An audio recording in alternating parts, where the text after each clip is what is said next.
Have you really thought about self-love? You have to fuel it. You really do. If you've not been raised in the manner that makes you love yourself. And quite frankly, most of the people I talk to have had some kind of loss of connection with parents or brothers or sisters or aunts or uncles or grandparents, something that's made them not feel as good about themselves as they could. Yeah, I know there's spoiled kids that feel too good about themselves, and that's true. And that's one of the things I've learned so much in working with disabled children, because that's my specialty, is disabled children. I've taught that for many years and did my doctorate in kids with disabilities. And so often you'll have a situation where the parents overdo. They make the child completely helpless by overdoing for them.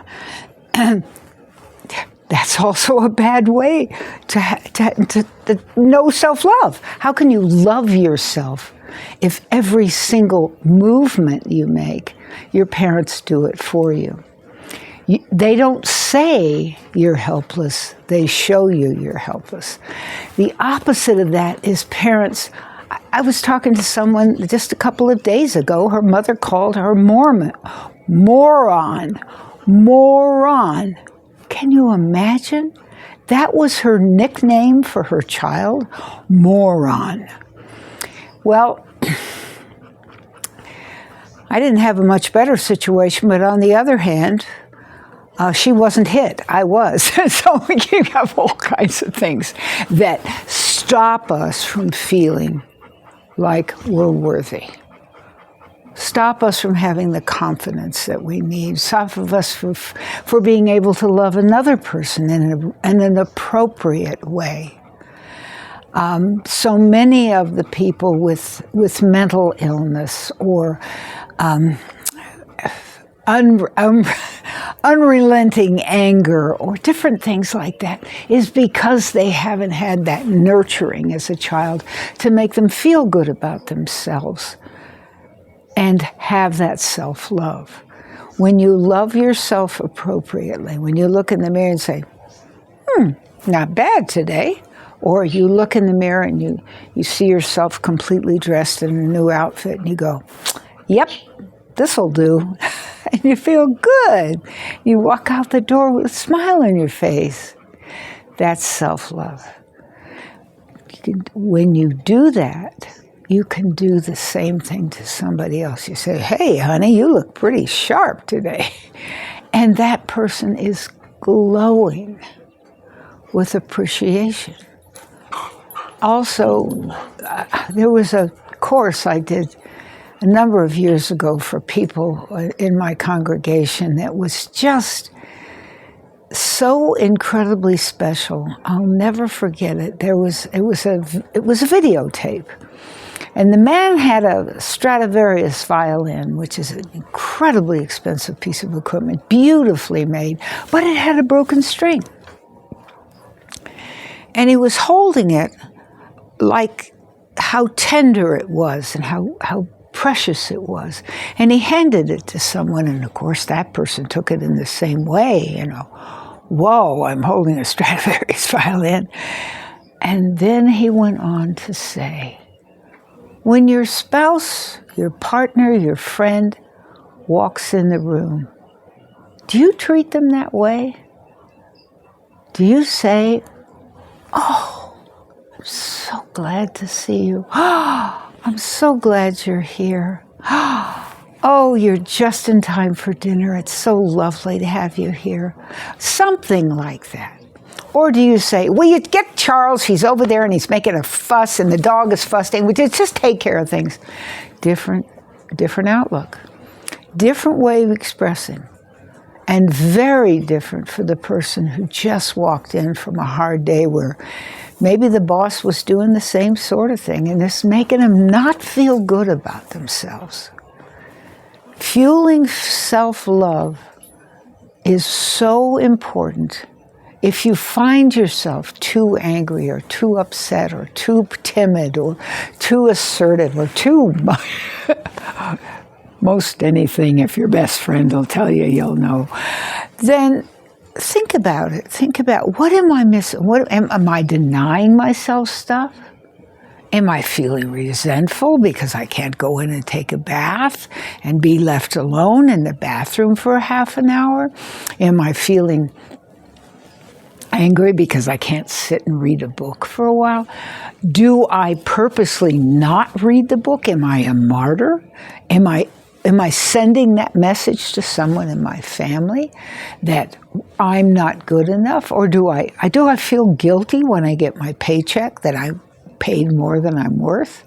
There are so many ways, so many different ways that a lack of self-love can show its nasty face. And oftentimes, not always, but oftentimes it can be a parent who is like the one I mentioned, called her child the moron, or say you're stupid. Or my mother used to say that she didn't love me. I was female and she didn't want a female. Those things stick with you. You can't like shake them off. You just can't. But on the other hand, and maybe your boss is doing the same thing. Maybe you're getting the same thing at work. Your work is no good. You never try hard enough, whatever. One of the things you can do is separate yourself from people who treat you that way, especially when you're an adult. When you become an adult and you recognize that there's so many things in life where you can make another decision. And if you're afraid, it may be another sign of self-love. You may not have the confidence to go look for a different job. You may not have the confidence to go to school so you can get a different job, or training, or an internship, or study something on your own. There are so many ways it can pull up whatever it is that's pushing you down, but you have to be able to recognize it. And that can be tough. You can be around someone who's gaslighting you all the time, constantly telling you, you're the problem, you did this to me, you make me feel this way. And it's like, whoa, what did I do? But the narcissistic people are really good at that sort of thing, where they find fault with everybody else and they've never made a mistake in their life. And that's tough, because if you've gotten close to this person before they started that behavior, and they're really good at that, then you have to break something off, and that's more difficult. It really is. It's much more difficult because you've established some kind of a relationship. But maybe you're with somebody who's changed, or maybe you've changed. Maybe you've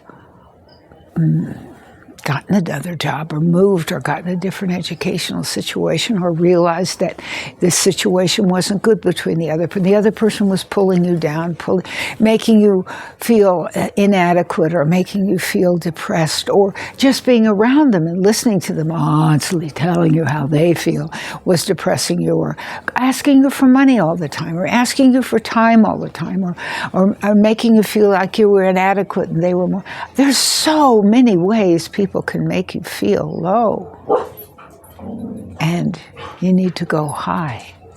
You need to look in the mirror and go, not bad, or something of that nature. Hey, I look pretty good today, or well, maybe I do need a haircut. Whatever it is, but still recognizing the beauty you have, the kindness you have, the empathy you have, the understanding you have, the wisdom you have, the background experiences you have, whatever it is. Let it come out. Nurture it. Fuel it. Feel better and better about it. Take time for yourself. Go to the spa. Go someplace and read a book. Set aside some time to relax. Vacation. Give yourself a mini vacation. Whatever you need, take care of it. Because the more you take care of yourself, the more you love yourself, the more you'll love others. And that's the way it is. It's true. If you have any questions, put them down below. If you'd like to talk with me on Zoom, I'm available. And if you're down there, check out Summerland. There's two of us that are over 75, and we both do art projects. Hers are painting and mine are fiber art, to remind you to take care of our earth, because I love our earth, and I'll bet you do too. Thank you.